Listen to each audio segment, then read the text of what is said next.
Hello, Upper Darby School District Royals and Upper Darby School District community. This is the Superintendent of Schools, Dr. Daniel McGarry. I wanted to thank all of you, our parents and our students and our community, for supporting us as we quickly pivoted to move from in-person instruction to our Educational Opportunities Plan, providing virtual instruction during the pandemic. As I'm sure you've been following, there is much uncertainty as to the opening of schools for the 2020-2021 school year. This presentation that we are sharing with you this evening is our efforts and a draft plan of providing you 3 opportunities to bring students back for some in-person instruction during the 2020-2021 school year. There will be 3 options per level, 3 elementary school options, 3 middle school options, and 3 high school options. Of the options, there is one option that remains the same for each the elementary, middle school, and high school, and that is that we would have an opportunity to provide virtual instruction only if the community and the board decides to go in that direction. We may also have to pivot to a virtual instructional model again, as we did this past year, if another wave of the pandemic hits during the 2020-2021 school year. With that said, I'd like to begin with some primary objectives for our elementary schools, middle schools, and high school. Objectives that we used when we were planning the options to reopen our schools and provide as much social distancing as we possibly can. One of the main issues we still face and will continue to work through is providing social distancing and providing transportation to our students who need transportation. We will be providing an update on that information at a later time. Let me begin with the primary objectives for the elementary flexible scheduling models. Again, there will be 3 models, with 1 model that discusses virtual only. Our primary focus and objectives for the elementary flexible scheduling models is that we wanted to make sure that our students and staff are safe. We wanted to separate the students at each school into 2 cohorts in an effort to follow CDC guidelines for in-school social distancing. We know that we're going to make our best effort to provide social distancing in opportunities of 4 feet to 6 feet, with 6 feet being the maximum, to provide the most social distancing in the spaces that we can provide in our schools. We will also be providing a deep and thorough cleaning of all of our schools and our buses throughout the day and each day. Maximize and create equal in-person instructional opportunities for all students. We also are considering a methodology to keep all families on the same cohort cycle at the elementary school level, kindergarten through 5th grade. Further assumptions for flexible scheduling models at the elementary school involve bagged breakfast and lunch for all students. We will not be having our cafeteria spaces used at our elementary schools. Time during the week when students are not physically in school, as you'll see throughout our models, will be used for distance learning, where students will be asked to work on assignments asynchronously, meaning on their own, while teachers provide office hours during the week to check in with students.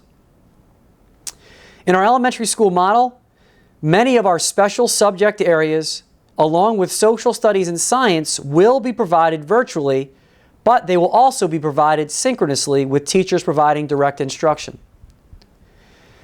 In our face-to-face instructional time in the models that we will review, the time will vary from approximately 40% in 1st through 5th grade to 80% in kindergarten. 80% of a normal kindergarten schedule is what we're able to provide in our flexible scheduling models. Our focus in the elementary scheduling models will be on reading and mathematics. That is a temporary focus during in-person instructional time.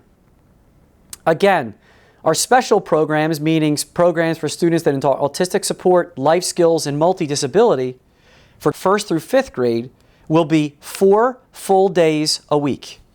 I'd like to turn this over to our Director of Elementary Schools, Mr. Frank Salerno, who's done an outstanding job with his team and the elementary school principals putting this plan in place. Frank? Thank you, Dr. McGarry. My name is Frank Salerno, and I'm the Director of Elementary Education for the Upper Darby School District. Today we are going to discuss the flexible learning schedules for the elementary schools, starting with option A, 4 half-days per week. In this scenario, all K-5 students will be scheduled for an AM or a PM cohort. Students will attend 4 half-day sessions each week, every day of the week except on Wednesday. We will have 60 minutes of transition time between the cohorts. This will give us an opportunity for teachers to have planning and preparation, and also for our buildings to be cleaned between sessions. The morning session will begin at 8:30 and end at approximately 11:30. The PM session will begin at approximately 12:30 and end at approximately 3:30. Continuing with option A, 4 half-days per week, we are hoping to provide possible daycare opportunities in the morning and the afternoon for all days except Wednesday. There will be no in-person instruction on Wednesdays, as this day will be used for teacher professional development, planning and preparation, and virtual teacher office hours. All elementary buildings will be deep cleaned and sanitized every Wednesday as a part of option A. When students are not present for live instruction, they are going to participate in asynchronous or synchronous educational opportunities. Approximately 45 minutes of this time will be for social studies or science, and about 45 minutes will be for special subject areas on a rotation to be determined. Again, continuing with option A, our 4 half-days per week for an AM and PM cohort, this slide shows an example schedule for 1 week for all K-5 Upper Darby School District elementary students. You can see that in the blue, cohort 1 will attend half-day in-person instruction in the morning from 8:30 to 11:30 on Monday, Tuesday, Thursday, and Friday. Cohort 2 will be the half-day cohort, consistently attending afternoon sessions from 12:30 to 3:30 for all days of the week except for Wednesday. Continuing with option A, an AM and PM rotation for elementary school students, in an effort to ensure students are receiving the most face-to-face time with teachers, we will remove the all-student distance learning day from the weekly schedule when a holiday falls during the week. For example, on the week of August 31st, Labor Day, you can see that the AM cohort will be in session on Monday, Tuesday, Wednesday, and Thursday, as well as the PM cohort because Friday is a holiday. You can also see other examples on this slide, including the Labor Day holiday, Election Day, and the week of Thanksgiving break. Continuing with the holiday schedule for option A, this slide gives you a visual representation of what the AM and PM cohort rotation will look like for the week of December 21st, which is winter break, the week of January 18th for the Martin Luther King Jr. holiday, and also the week of February 15th, President's Day, and May 31st, Memorial Day. You can see in each of these examples how we will adjust the schedule to maximize the face-to-face instructional opportunities for our students. Slide 7 highlights option B, which would be 2 full days per week for all students in grades 1 through 5. Please note that for both options A and B, the kindergarten schedule will be the same, with kindergarten students in an AM or a PM cohort 4 days a week. In option B, all 1st through 5th grade students will be scheduled for one of 2 cohorts. Students will attend 2 full days from 8:30 to 3:30 each week. There will be no in-person instruction on Wednesdays. Cohort 1 will attend full-day sessions on Monday and Thursday, and Cohort 2 will attend full-day sessions on Tuesday and Friday. Again, it's important to note that all kindergarten students will be scheduled for an AM and a PM cohort and will attend 4 half-day sessions each week. This is the same as option A for kindergarten students. Continuing with option B, the 2 full days per week for students in grades 1 through 5. We will have no in-person instruction on Wednesday. Again, this day will be used for teacher professional development, planning and prep, and virtual teacher office hours. When students are not present for live instruction, they will participate in asynchronous and synchronous educational opportunities, including social studies, science, and in special subject areas. Continuing with option B, 2 full days per week for students in grades 1 through 5. You can see here in the chart a typical week for students in 1st through 5th grade. You can see that cohort 1 will attend full day in-person instruction from 8:30 until 3:30 on Monday and Thursday, and be provided asynchronous and synchronous virtual opportunities on Tuesday and Friday. Cohort 2 would have full day in-person instruction on Tuesdays and Fridays with asynchronous and synchronous opportunities on Monday and Thursday. Continuing with option B, 4 half days per week, this is the kindergarten schedule.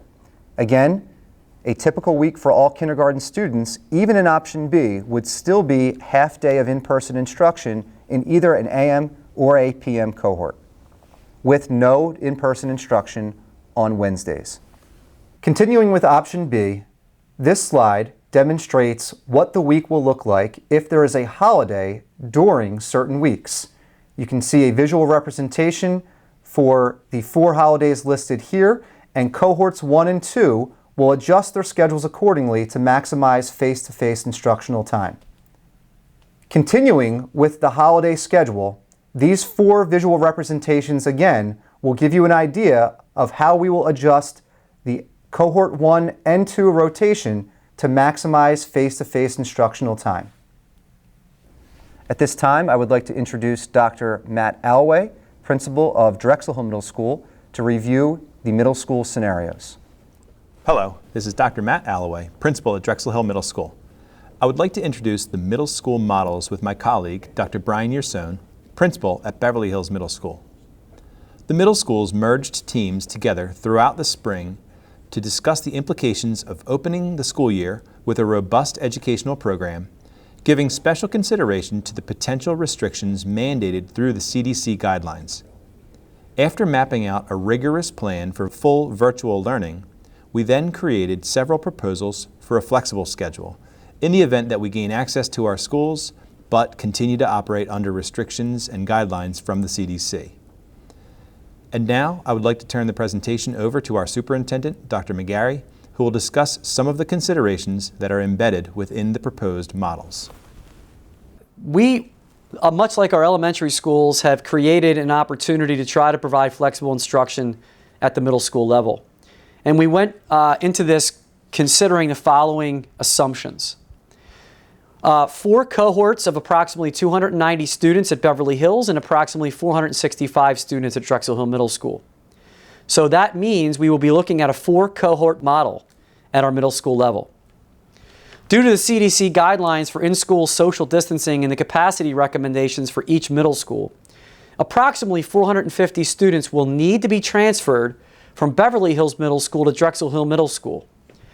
Again, this will require a lot of flexibility with our school board and our community. We will be going before the board to consider boundary changes as a result of this pandemic so that we can fit an equal number of students at a time over the 180-day school year for both Beverly Hills and Drexel Hill Middle School. And when I say equal, what I mean is that in the 4 cohorts, no student will get more time than another student. Student cohorts will cycle in AM and PM sessions through each middle school for face-to-face class time to maintain social distancing. 15 to 31 students registered in each class section at a time, separated into 4 cohorts. What that means is that classes, even though they'll be running both in person and then via distance learning, at no one time will there be more than 15 students registered for that class or no more than 31 students registered for a class. During face-to-face sessions, each class will have between 4 and 13 students at a time. So, as I said previously, in a normal brick and mortar setting, some of our class sections run between 15 and 31 students.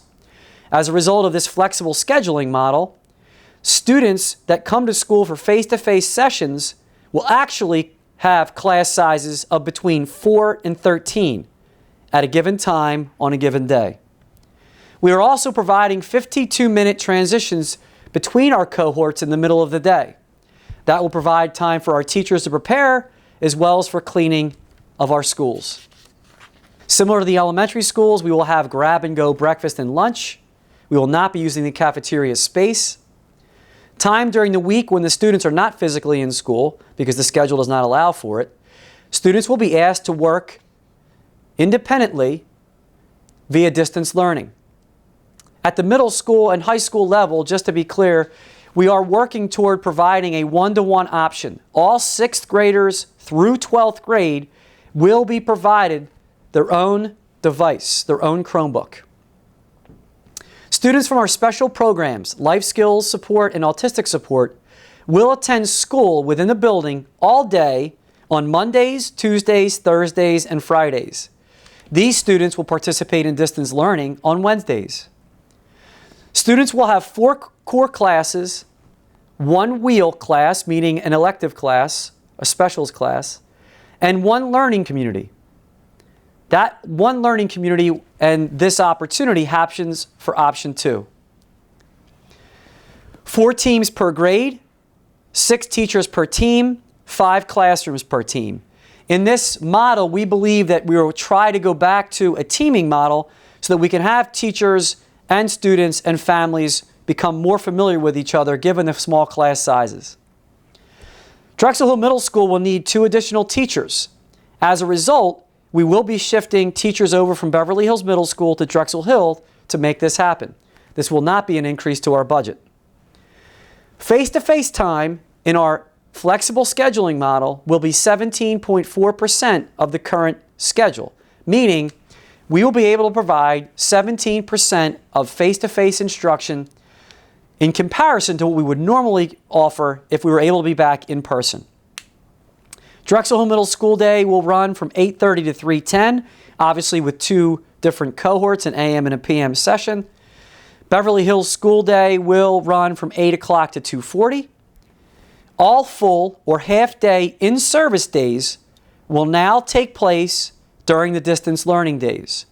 You will see that we will make district changes to our calendar if the board and the public adopt one of these flexible scheduling models. To be clear, the board will have to adopt one of these flexible scheduling models. Thank you. I'd like to turn it back over to the middle school team. Hello, I am Brian Yerson, the principal of Beverly Hills Middle School. The next 2 slides are the maps that show a breakdown of each neighborhood planning unit that will denote which cohort of students will be in for each middle school. All of the blues are cohort 1, yellows are cohort 2, greens are cohort 3, and reds are cohort 4. The cohorts were broken down in this manner to distribute students by grade to ensure we abide by the CDC guidelines. Additionally, we work to equally distribute our English learners and students with exceptionalities as to give these students equal access to their education. Since our students will only receive a fraction of the traditional face-to-face time with our staff, we will use a flipped classroom model. These face-to-face sessions are used for individualized instruction, differentiation, to answer student questions, and to assess their students. On days when all students are engaged in distance learning, teachers will offer virtual office hours and engage in professional development. The first option that we are presenting for the flexible learning model will have students broken down into 4 cohorts. There will be 1 AM session and 1 PM session for each cohort each week. The AM session for this option at Beverly Hills will run from 8 AM until 11:18 AM. There will be a 52-minute transitional period before the PM group comes into the building. The PM session will run from 12:10 PM until 2:40 PM. Drexel Hill Middle School sessions will run from 8:30 AM until 11:48 AM and from 12:40 PM until 3:10 PM. Students will be scheduled in the same classes just as if we were in our traditional brick and mortar schools. During the AM session, students will attend 4 of their classes. Students will receive their other 3 classes during their PM session. There will be 1 full distance learning day for all students each week, except on weeks that include a holiday. Each cohort would have 3 full distance learning days and 2 half-day brick and mortar sessions each week. Additionally, teachers would teach 6 classes each day during brick and mortar sessions. For option 1, we would create A, B, C, and D days for students. Students from cohorts 1 and 2 would come to school on A and C days, and students from cohorts 2 and 4 would come to school on B and D days. Students would have 348 in-school minutes per week. This is 17.4% of the typical in-school time that students would have. The difference between A and C days is that on A days, cohort 1 would come into school in the AM and cohort 2 would come into school during the PM session. On C day, this would flip. Cohort 2 would come into school during the AM session and cohort 1 would come in during the PM session. Students would attend 3 47-minute periods and 1 54-minute period during the AM session. This accounts for adding 7 minutes to period 1 for homeroom. During the PM session, each student would attend 2 47-minute periods and 1 54-minute period that includes a 7-minute homeroom. Teachers would teach 6 periods each day when we are in the building for brick and mortar instruction for this option. Teachers would teach for 282 minutes each day as compared to 288 minutes during a typical instructional day. Teachers would teach 4 in-school instructional days per week and 1 day would be a distance learning day per week. In an effort to ensure students are receiving the most face-to-face time with teachers, we will remove the all-student distance learning day from the weekly schedule when a holiday falls during the week. For example, we are off from school on Friday, September 4th for Labor Day. Friday is a D-Day, so for this week, cohorts 3 and 4 who attend school on Fridays would attend school on Wednesday due to the holiday on Friday. The following week, we are off from school on Monday, September 7th. Monday is an A-Day. Cohorts 1 and 2 attend brick and mortar sessions on A-Days. For this week, the A-Day cohort would attend their A-Day sessions on Wednesday, September 9th. The affected weeks are listed on the following slides.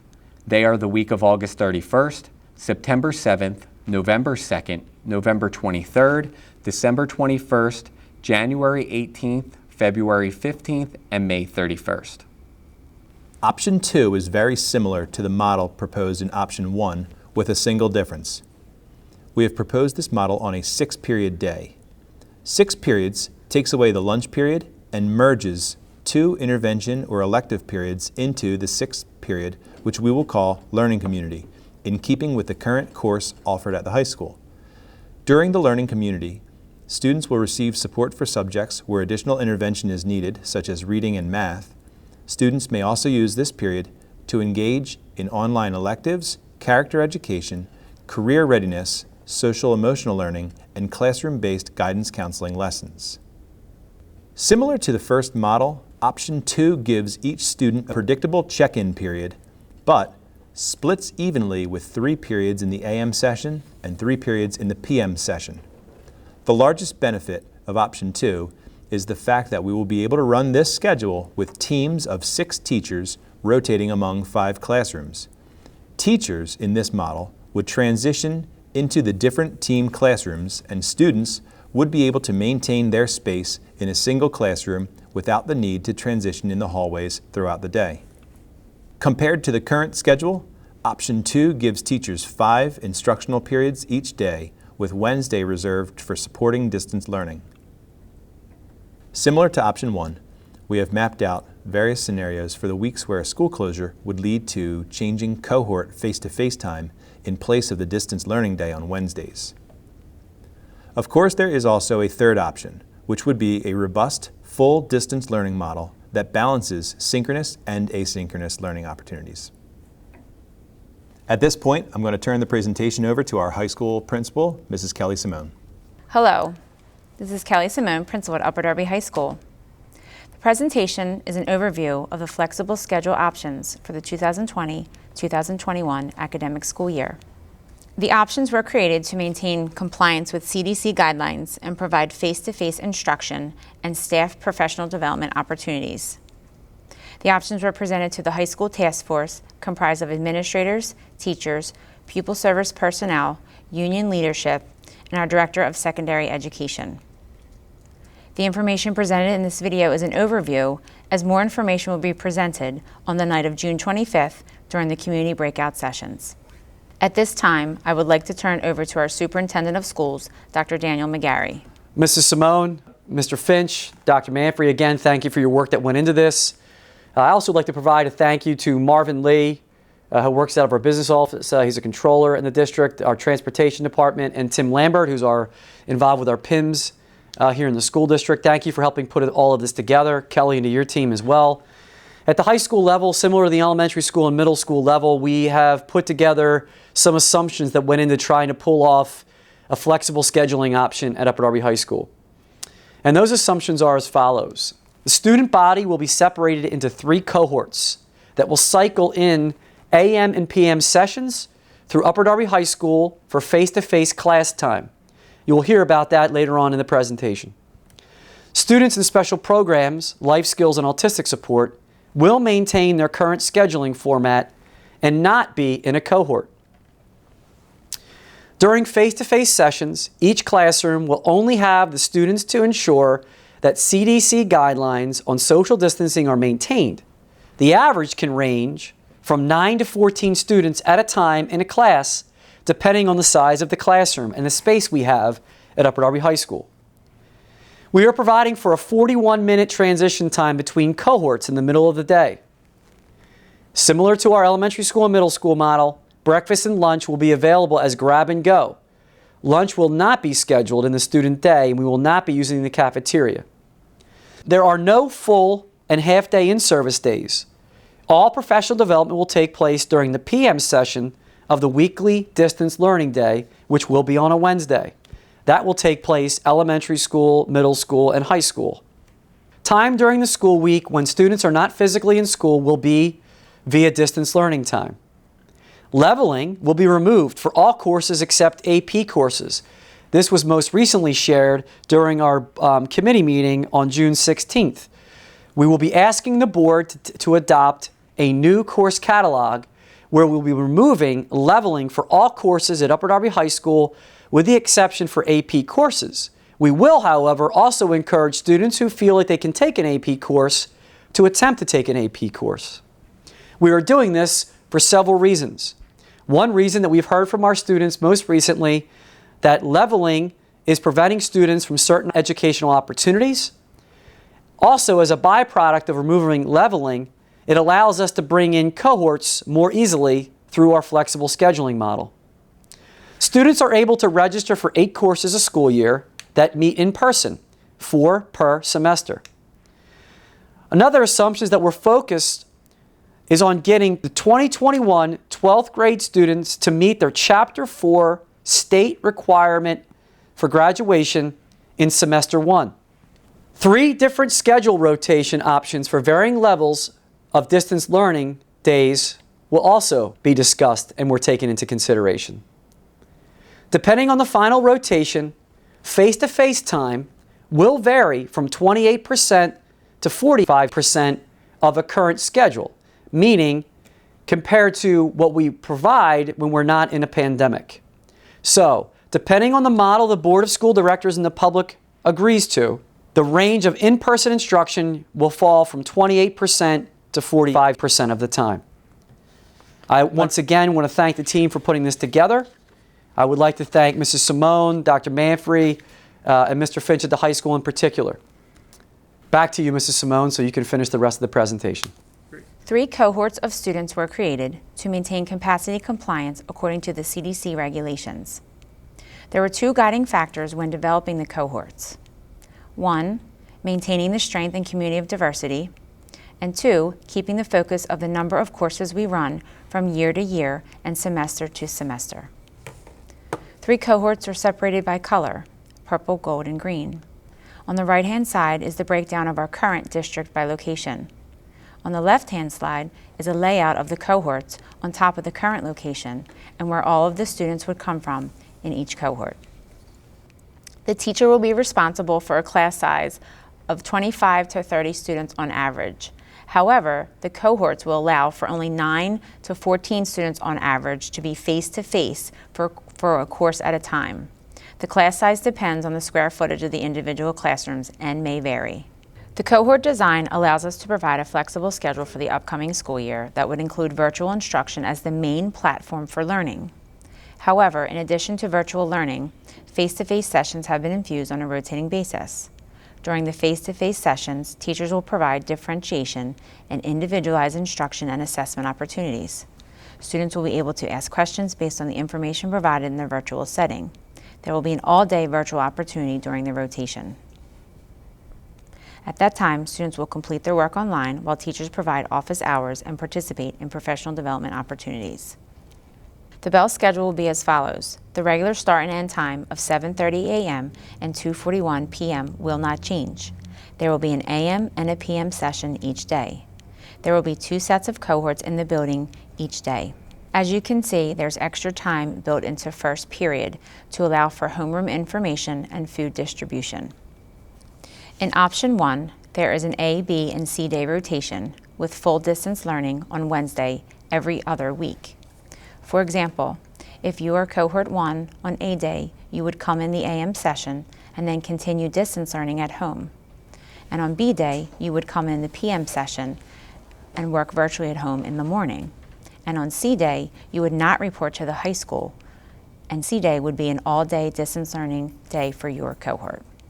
This would be the same for each cohort, 1 day in the AM, 1 day in the PM, and 1 day distance learning, and that rotation would repeat throughout the course of the semester, having every other Wednesday as a full distance learning day for all cohorts.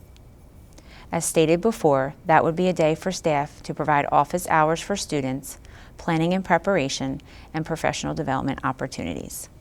Option 2 is similar to option 1, the only difference being that there are fewer face-to-face class minutes per week. This option allows for a weekly full distance learning day to provide office hours for students and planning and preparation and professional development opportunities for teachers. Again, the same concept if you look at 3 cohorts. Each cohort would operate on an AM, PM, and distance learning rotation every 3 days, with full distance learning every Wednesday.